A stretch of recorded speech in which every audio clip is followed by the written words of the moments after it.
She thought he would amputate her glued arm, but humans don't give up that easily. Kalith opened her eyes slowly, the bright white lights above her making her head throb with a dull ache. Her gaze fell to her right arm and her heart almost stopped. Her forearm was stuck to the bulkhead, as if it had become part of the metal itself. The surface was slick, shiny, and impossibly hard. An unknown substance, some kind of ancient polymer, had fused her skin to the wall. She tried to pull free, but the material did not budge. Every movement caused her shoulder to protest and a sharp pain to run up her spine. "Stay still," a calm voice said from across the room. Kalith's eyes widened as she turned her head toward the sound. A human man, dressed in what looked like a field medic uniform, was approaching slowly. His hands were bare, and he carried a small, nondescript case. There was no panic on his face, no rush. Just quiet observation, as if he had seen countless impossible situations and survived them all. You're not going to," Kalith started, her voice trembling. "You're not going to cut it off, are you?" The man stopped and gave her a faint smile. "Not yet. Let's see if we can find another way first." Kalith froze. Her species had a saying, when something bonded that tightly, there was only one solution. Amputation was clean, fast, and final. To hear that a human, a mere mortal, might attempt anything else was almost insulting. And yet there was something in his calm demeanor that made her hesitate. "My name is Dr. Aaron Hale," he said, kneeling beside her. "I need you to stay calm. Can you do that?" Kalith hesitated, her eyes flicking down to the fused polymer. I can try." Hale nodded as he opened his case. Inside were various small tools, none of which looked like traditional medical instruments. There were sensors, strange glowing devices, and vials containing liquids she could not identify. He set them carefully on a tray beside him. "This is going to take time," he said almost casually. "Do you have any questions before we start?" Kalith swallowed hard. Her mind raced. How could he possibly undo something that had defied every known solvent, every heat treatment, every chemical formula in the galaxy? "Yes," she said finally. "How?" Hale chuckled softly. "I don't know yet, but we'll find out together." That simple statement startled Kalith more than any weapon or threat ever had. There was a confidence in humans she had never experienced among the scientists and doctors of her own people. They would have given up, cut off the arm, and moved on. Humans, it seemed, did not give up. Not easily. Hale attached a small sensor to her arm and another to the bulkhead. Tiny lights blinked as data streamed into a small handheld device. Kalith could see readings she didn't understand, graphs and numbers that twisted and turned like living things. The man studied them with quiet intensity, occasionally muttering to himself. Hours passed. Kalith sat frozen, exhausted from the constant pain and tension. Each attempt to free her arm was met with failure, yet Hale's determination never wavered. He adjusted sensors, applied heat in small increments, and even used gentle vibrations, none of which seemed to damage the polymer but caused it to hum softly, almost alive. At one point, Kalith let out a frustrated cry. "It's impossible," she shouted, her voice echoing in the sterile room. "It cannot be undone. You're wasting your time." Hale looked up at her, his expression patient. "Impossible is just a word," he said. "We haven't tried everything yet." Kalith blinked at him, incredulous. "Everything? This substance has survived thousands of years. It has endured vacuum, heat, radiation, chemical attacks. Nothing has ever undone it."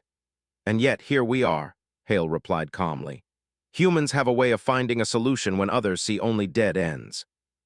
Sometimes it's not brute force that works. Sometimes it's patience, observation, and trying what others wouldn't even consider." She stared at him. His confidence was maddening but also inspiring. There was something about humans, something she had underestimated. Perhaps they were reckless, perhaps they were stubborn, but there was a spark of creativity that defied logic. Time blurred. Hale worked steadily, occasionally talking aloud, analyzing data, testing the reactions of the polymer. Kalith began to notice patterns she had not seen before. The substance shifted slightly in response to heat, but resisted solvents. It hummed with vibrations, but not at all frequencies. It was alive, in a sense, and Hale was learning to communicate with it indirectly. Other doctors had come to observe. They shook their heads, muttering about protocol and risk. "You're putting her at unnecessary danger," one said. "Amputation is the only safe method." Hale did not answer immediately. Instead, he turned to Kalith and said, "Safety is relative. Survival is relative. What we're doing may seem risky, but so is giving up before the fight is over. Humans have a saying, fortune favors the brave. Kalith did not understand the full meaning of the phrase, but she understood the intent. He would not give up. And somehow, against all reason, that made her heart calm. She began to relax slightly, letting him work. The day passed into night, or perhaps it was another cycle entirely. The artificial lights made time meaningless. Hale did not tire. He did not panic. He moved with steady precision, occasionally pausing to observe the data, occasionally speaking to the polymer as if it could understand him. Kalith could not tell whether he was crazy or brilliant. Maybe both. At one point, he asked her a question she did not expect. "Tell me about the polymer. How was it used? What do you know?" Kalith hesitated. She had spent her life studying such materials, but the information she possessed was fragmented. It was used in ancient starships as a sealant, a bonding agent. Stronger than most metals, resistant to almost everything, it was never meant to be undone. Hale nodded thoughtfully. "So it was designed to last. That's exactly why we'll figure it out. Materials have weaknesses, we just have to find the right approach." Her arm ached, but for the first time in hours, Kalith felt a flicker of hope. Perhaps humans really could do the impossible. Perhaps they did not see limits as walls, but as challenges to overcome. As the night wore on, Hale's work became more inventive. He combined chemical tests with microvibrations, gently heating areas in a precise rhythm. The polymer responded, shivering slightly under the stress, almost as if it were alive and resisting him. Kalith watched, fascinated, as he adjusted each method in response to the material's reaction. Hours turned into a strange rhythm of trial and response. Kalith's fear transformed into curiosity. She began to study Hale, noting his techniques, his patience, his quiet defiance of what seemed impossible. It was exhausting to watch him work, but she could not look away. There was a certain beauty in his stubbornness. Finally, near what she assumed was the early hours of a new day, Hale paused. He looked at the data, then at Kalith, and said, "We're making progress. I can feel it. We're not there yet, but we're closer than anyone has ever been." Kalith blinked. She wanted to be angry at his optimism. After all, no one had ever undone this polymer, and yet she could not. There was something infectious about his confidence, something human, something indomitable. "You think you can actually do it?" she asked quietly. Hale's smile was gentle but unwavering. "I don't think, Kalith. I know humans don't give up, and neither do I." Her heart beat faster. The pain in her arm was still there, but for the first time it was accompanied by a strange sense of possibility. Maybe she would not lose her arm. Maybe she would survive this ordeal intact. As Hale returned to his work, Kalith realized she was witnessing more than a medical procedure. She was witnessing human determination in its purest form, patient, inventive, unyielding, and beautifully irrational. The polymer would not win easily, but perhaps, she thought with a mix of fear and admiration, it might lose. And for the first time since she had arrived, Kalith allowed herself a small, hesitant hope. Humans did not give up, and somehow that simple truth might just save her. Kalith's nights had grown long, though the lights of the station made it impossible to tell day from night. Her arm remained fused to the bulkhead, yet she no longer felt the same panic she had when she first awoke. Dr. Aaron Hale was still working, still calm, still certain, and somehow that certainty began to affect her. Humans, she realized, were strange creatures. They did not surrender. Not to pain, not to impossibility, not even to centuries-old alien materials that had resisted everything else. Hale had changed his approach. Where he had once tested one method at a time, he now ran several simultaneously. Sensors hummed on her arm and on the wall, chemicals bubbled quietly in small vials, and soft vibrations pulsed through the metal as if the polymer itself were listening. Kalith could not understand the details. Her species, training, had prepared her to accept failure when an experiment seemed hopeless. But she could feel the tension in the air. Something was happening. "Your arm is responding," Hale said softly, noticing her watching. "Not much yet, but the material is shifting under controlled stress. That's progress." Kalith frowned. "Shifting? I feel nothing." Hale smiled. "Sometimes you don't feel it with your nerves, you feel it with the world around you. The bond is alive in a way you can't touch yet." "But I can see it." Other humans had arrived in the observation room, curious engineers and scientists from the station. They whispered among themselves, exchanging skeptical glances. A few shook their heads. "It's too dangerous," one of them said. "It's impossible." "You'll have to amputate soon." Hale did not answer immediately. Instead, he bent closer to Calith's arm and gently ran his fingers over a small sensor. Impossible, he said finally, is just a story someone told themselves when they were too afraid to try. Calith stared at him. She had heard these words from humans before in stories and old recordings, but she had never understood them fully. Now she understood. Humans had a strange, relentless faith in themselves. They did not give up. They did not accept limits as walls. They saw them as challenges. Time passed slowly. The polymer resisted every conventional method. Solvents evaporated uselessly. Heat made it pulse and harden. Vibrations caused it to hum but not release. Hale took notes, adjusting the timing, the frequency, the pressure, the angle. Each failure was catalogued, analyzed, and used to guide the next attempt. Calith watched in silence, fascinated despite the pain that still radiated up her arm. "What are you thinking?" she asked finally. Hale looked up, wiping sweat from his brow. "I'm thinking about patterns, about history, about what has survived, what has failed, and how humans managed to outsmart the impossible before. We don't overpower everything, we outthink it." Calith frowned. "You make it sound simple." "It isn't simple," Hale admitted. "It's human." She blinked, uncertain. That was both encouraging and terrifying. Her species rarely worked like this. They accepted failure and moved on. Humans did not. Later, Hale called for silence. He carefully positioned sensors and applied gentle heat in a sequence he had been testing for hours.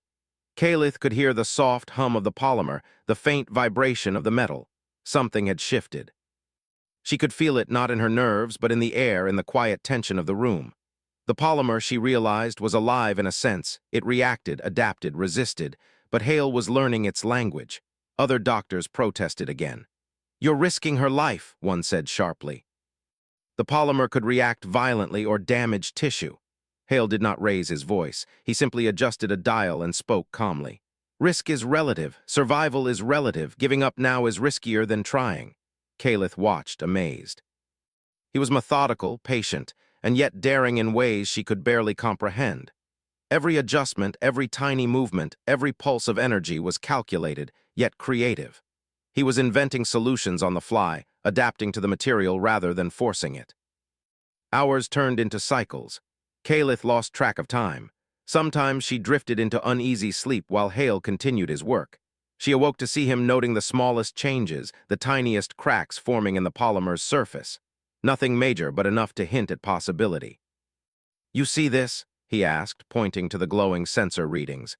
"It's subtle, but it's responding differently than before. We're learning how it reacts. That means we can beat it." Calith wanted to believe him, but the thought of losing her arm had been so present for so long that she could not entirely relax. "And if you fail," she whispered. Hale glanced at her, his expression serious but unwavering. "Then we try again, and again.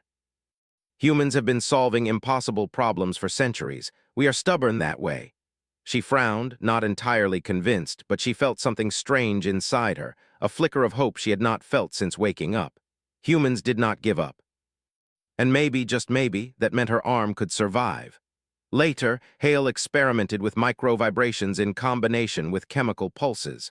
The polymer quivered in response, shifting slightly along the edges of her skin. It was the first visible movement in hours, and Calith held her breath. She felt no pain, only a strange, tingling sensation. "It's working," Hale murmured. "Not completely, but enough to build on." Other observers began to whisper, some incredulous, others hopeful. Calith noticed the reactions of the alien doctors, some skeptical, some secretly impressed. Hale had something that her species rarely saw: patience, ingenuity, and a refusal to accept limits. Hours turned into days. Calith's arm remained fused, but the bond's rigidity was subtly changing. Hale continued to work, each attempt more sophisticated than the last. He combined heat, vibration, chemical pulses, and even small magnetic fields in patterns he adjusted in real time. It was like watching a musician perform a delicate symphony, and Calith felt herself caught up in the rhythm. "You are strange," she said one evening, exhaustion and awe mixing in her voice. "You humans, you never quit, not even when everyone says it's impossible." Hale smiled, tired but determined. "We learn by trying, we fail, we adapt, and we try again. Giving up is easy, surviving takes stubbornness." Calith shook her head. "I don't know how you do it. I've studied impossible materials my whole life. They should be unbreakable." "They are," Hale admitted. But no material is beyond understanding. We just need time, patience, and creativity. That's human strength. That's why we survive where others fail. Her heart swelled with a strange admiration. Humans, she realized, were not just resilient physically, they were resilient mentally. They faced impossibility not with despair, but with curiosity, with relentless questioning, with cleverness that defied logic. Days passed. Small shifts in the polymer continued. Tiny cracks appeared along the edges, faint lines that glowed under Hale's sensors. Calith's hope grew cautiously, mingled with the ache in her arm and the exhaustion of watching a human refuse defeat. One night she spoke quietly to Hale as he worked. "Do you ever get afraid?" "Of course," he said without looking up. "But fear doesn't stop me. It teaches me. I use it to find solutions." Calith realized that this was what separated humans from the rest of the galaxy. Fear was not a wall. Fear was a guide, a tool, a challenge. She had never seen her species work like this. They would avoid danger, accept limits, and mourn failure. Humans embraced it. And yet she thought there was something beautiful about it, something terrifying. They did not give up. They would push until the impossible bent to their will. As Hale prepared another sequence of pulses and heat applications, Calith felt a strange sense of calm. Pain was still present, but it was tempered by hope. Perhaps she would not lose her arm. Perhaps this human, against all logic and against all odds, could undo what had been considered unbreakable. Hale glanced at her, noticing her silent observation. "You'll see," he said softly. "Humans don't quit, and neither will I not until we succeed." Calith nodded, exhausted, her mind swirling with admiration, fear, and hope. She could not imagine how he did it, but she understood that humans had a power beyond weapons, beyond technology. They had persistence, creativity, and an unwillingness to accept defeat. And in that moment, she realized something profound. She might survive. Not because the polymer was weak, not because luck had favored her, but because she had chosen to trust a human. And humans, Calith woke to the steady hum of the sensors and the quiet clicking of tools. Her arm, still fused to the bulkhead, throbbed with a dull pain, but she no longer felt the same panic that had consumed her in the first hours. "Doctor." Aaron Hale was already at work, adjusting instruments, checking readings, and observing the polymer with an intensity that made her heart pound in a mix of fear and admiration. The polymer itself seemed almost alive. It pulsed faintly with the vibrations of the station, quivering under the gentle heat Hale applied, resisting solvents, yet showing small signs of change at the edges of her skin. Calith could not see the cracks that the sensors revealed, but she could feel something in the air, a tension, a movement, a challenge being quietly met. Hale noticed her staring and smiled. "It's learning," he said softly. "Not like a human, but it reacts to what we do." "That means we can guide it." Calith's brows furrowed. "Learning, it's just a substance, a material, it cannot think." Hale shook his head. "Maybe not think, but it adapts, it reacts to stimuli, it resists in predictable ways, and that is exactly what we can use." He adjusted a dial, sending a series of microvibrations through the polymer while simultaneously heating precise sections. The sensors blinked rapidly as they measured the response. Calith noticed the polymer shimmer faintly, almost like a ripple in water, though it remained bonded tightly. "See," Hale whispered. "Small movement, that's our opening." Calith's heart lifted, but only slightly. Every time she allowed herself hope, the pain reminded her that she was still trapped. She could not move her arm at all, and the idea of being fused like this indefinitely was terrifying. Yet watching Hale work, she realized something she had never considered. Humans did not just react to the impossible, they embraced it. Every failure was data, every resistance a clue, every setback a step closer to the solution. Other species, doctors, had given up long ago. They had suggested amputation, labeling the polymer as indestructible, but Hale ignored their protests. He did not shout, he did not argue, he simply worked. Hours passed. Calith felt herself drifting in and out of exhaustion, her eyelids heavy, her body aching.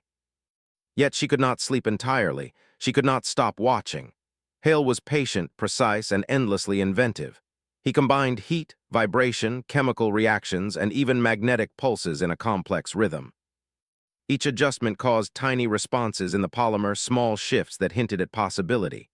"You are relentless," Calith said quietly, her voice strained. "I have never seen anything like this. Most beings would have given up hours ago." Hale glanced at her, a faint smile on his lips. Humans are stubborn that way. We don't give up. We fail, we learn, and we try again. That is what allows us to survive and sometimes to succeed where others fail. Calith thought about that. Survival, yes. Humans did survive when others would have perished. But it was more than survival. It was ingenuity, creativity, determination, and a refusal to accept limits. She had seen fear in her own species, and when fear appeared, so did resignation. Humans did not resign. The polymer began to show more noticeable changes. Small cracks appeared along the edges, faint lines visible only under Hale's sensors. He noted each one carefully, adjusting the pattern of vibrations and the heat sequence. Calith could feel the slight differences in the material under the constant pressure, though it was still firmly bonded. One of the observing doctors muttered, "It will never work. It's adaptive. Every attempt makes it stronger. You're risking her life for nothing." Hale did not respond immediately. He was focused, listening to the faint hums of the sensors, adjusting the energy flow with a precision that was almost artistic. Finally, he spoke. "It is adaptive, yes, but adaptation can be predicted and guided. That is how humans outsmart impossible problems. We watch, we analyze, and we adjust. We do not stop because something resists." Calith watched him with awe. His confidence was unshakable, his patience infinite. He treated the polymer not as an unyielding enemy, but as a puzzle, a challenge to be solved through observation and creativity. She began to understand that this was not just stubbornness. It was a philosophy, a way of approaching the world that refused to accept defeat. Hours turned into cycles. Calith's hope grew cautiously, mingled with the pain that had never left her arm. Hale's methods became more complex. He combined vibration, heat, chemical pulses, and magnetic fields in intricate sequences. Each adjustment caused the polymer to shift subtly, responding to the stimuli in ways that were predictable but not obvious. Calith began to notice patterns she had never seen before, tiny signs that the bond was weakening at the microscopic level. "You see this?" Hale said, pointing to the sensor readings. "Small cracks forming here and here, that is progress, that is our opening." Calith wanted to believe him, but the fear lingered. The idea of losing her arm had been present for so long that it clung stubbornly. Yet watching Hale, she realized that humans had a power beyond physical strength or technology. They had persistence, creativity, and a refusal to accept limits. She spoke quietly, almost to herself. "I don't know how you do it. How can you remain so calm when everything says it's impossible?" Hale glanced at her, wiping sweat from his brow. "Because impossible is a challenge, not a barrier. Humans learn by failing, by experimenting, by refusing to quit. Every failed attempt is not defeat, it's information. And every piece of information brings us closer to the solution." Calith could not help but admire him. Humans, she realized, did not just survive, they thrived in situations others considered hopeless. They adapted, outthought, and outlasted. The polymer was strong, yes, but humans had something stronger: determination. The hours stretched into a strange rhythm, broken only by Hale's adjustments and the soft hum of the polymer. Calith began to notice a faint change in the material. Tiny fissures appeared along the edges of her skin, visible under the sensor's light. She felt no pain, only a subtle tingling, as if the polymer itself were reacting to the precise methods Hale applied. Hale smiled faintly. "We're getting there," he said. "Not finished yet, but closer than anyone has ever been. This material has resisted centuries, but humans have patience and creativity on our side. That matters more than age or strength." Calith nodded slowly, her heart lifting with cautious hope. Perhaps she would not lose her arm. Perhaps the human before her, against all odds, could succeed where others had failed. Later, Hale paused and looked at her. "Do you trust me?" he asked quietly. Calith hesitated. Trust had never come easily to her. She had been trapped in pain at the mercy of a material that defied every known solution. Yet she had watched him work for hours, seen his patience, his precision, his determination. She nodded slowly. "Yes," she said. Hale smiled. "Good. That makes this easier. Fear can cloud judgment. Trust allows clarity, and we need clarity to succeed." He returned to work, adjusting the sequences, monitoring the polymer's responses, and refining his approach with almost surgical precision.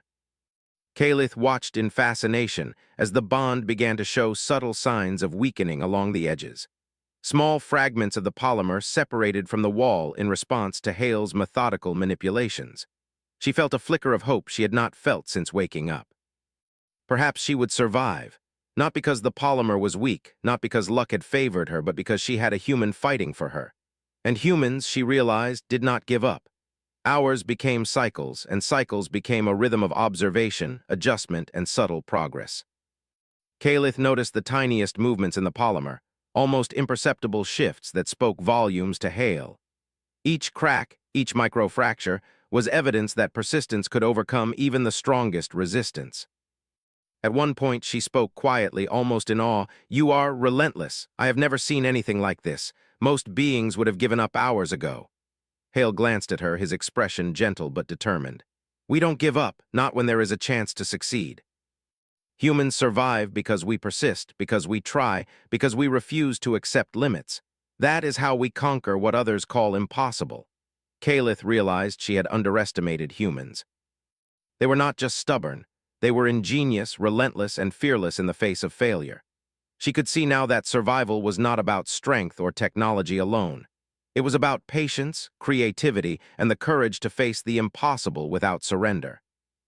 And in that moment, as Hale adjusted the final sequence for the night, Kalith felt a flicker of hope burn brightly inside her.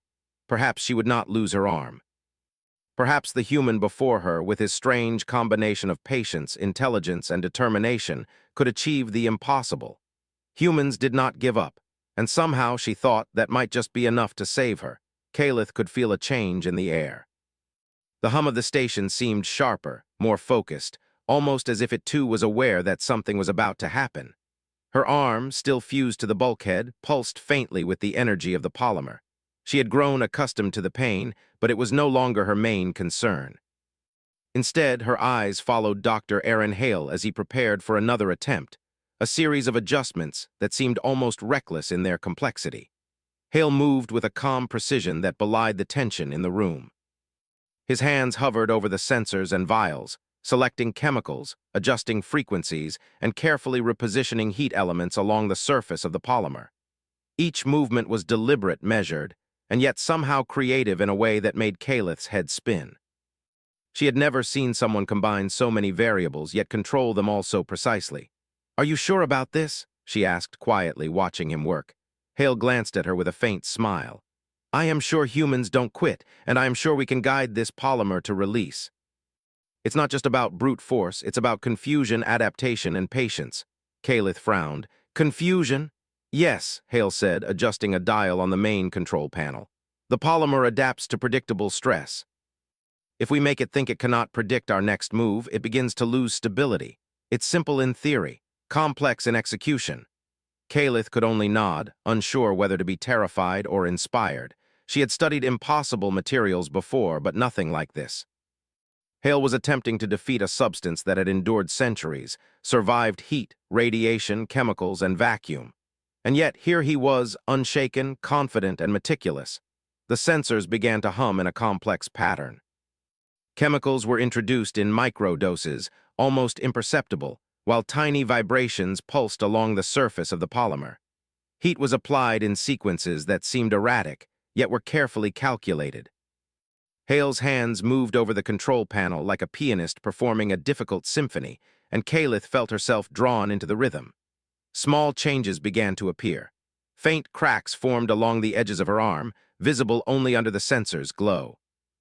They were tiny, insignificant at first, but they hinted at a weakness, a possibility that had never existed before. Kalith could feel the subtle shift in the bond, a slight loosening that made her heart leap. "You're doing it," she whispered. Hale did not smile immediately. Instead, he focused on the sensors, adjusting the pulses and chemical concentrations. "Not yet," he said. "We have to be careful. The bond is weakening, yes, but it is not free yet. One wrong move and it could react violently." Kalith's stomach tightened. She had spent so long expecting amputation that the idea of her arm surviving seemed almost impossible. And yet, as she watched Hale work, she began to believe. Humans, she realized, had a kind of stubborn brilliance. They did not see limits, they saw challenges. And they faced them with patience, ingenuity, and relentless determination. Hours passed. The polymer continued to respond to Hale's manipulations. The cracks grew slightly larger, small fragments beginning to separate from the wall in a controlled manner. Each adjustment brought the material closer to release, yet the process was delicate. One miscalculation could result in injury or worse, complete failure. Other doctors in the observation room whispered among themselves. Some shook their heads, muttering about the risks. Some watched in awe, unable to deny the progress. Hale ignored them entirely, focused entirely on the task before him. He was patient, methodical, and utterly confident. Calith realized that this combination of traits was what made humans extraordinary. They did not rely on strength alone. They relied on intelligence, observation, and the refusal to surrender. "You are amazing," she said quietly, unable to hide her admiration. Hale glanced at her, his expression calm. "Not amazing, human. We fail, we learn, we try again. That is what allows us to succeed." Calith shook her head in disbelief. She had seen courage before, but nothing like this. Hale's determination was not fueled by bravery alone. It was fueled by logic, ingenuity, and a refusal to accept defeat. He did not see the polymer as an enemy. He saw it as a puzzle, a challenge to be solved through observation, patience, and clever manipulation. As the night wore on, Hale prepared a new sequence. This one was more daring than the previous attempts. He combined multiple variables at once: heat, vibration, chemical pulses, and magnetic fields in an unpredictable pattern. The polymer quivered under the assault, small fragments loosening in response. Calith felt her heart pound with each tiny movement. "This is it," Hale said softly. "If we succeed, it will be because we made the polymer doubt itself, confuse it, overload its adaptive stability." Calith could hardly believe her ears. He was attempting to outsmart a material that had survived everything. And yet here he was, calm, focused, and confident. Humans, she realized, had a strength beyond physical prowess. They had creativity, patience, and relentless determination. They did not give up. The polymer continued to shift. Cracks appeared along the edges, spreading slowly but surely. Hale adjusted the heat and vibration patterns, monitoring the responses in real time. Calith could feel the tension in the room, the delicate balance between success and failure. "Almost there," Hale murmured. "Just a little more, we can do this." Calith held her breath. The idea of her arm surviving seemed impossible, yet she could see the signs of progress.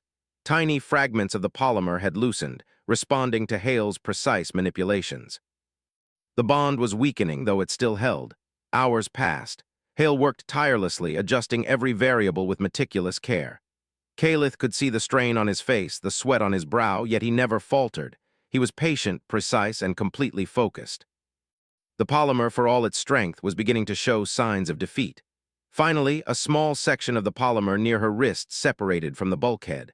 Calith gasped, a mix of pain and hope flooding through her. Hale noticed immediately, adjusting the pulses to prevent sudden movement. "There," he said softly.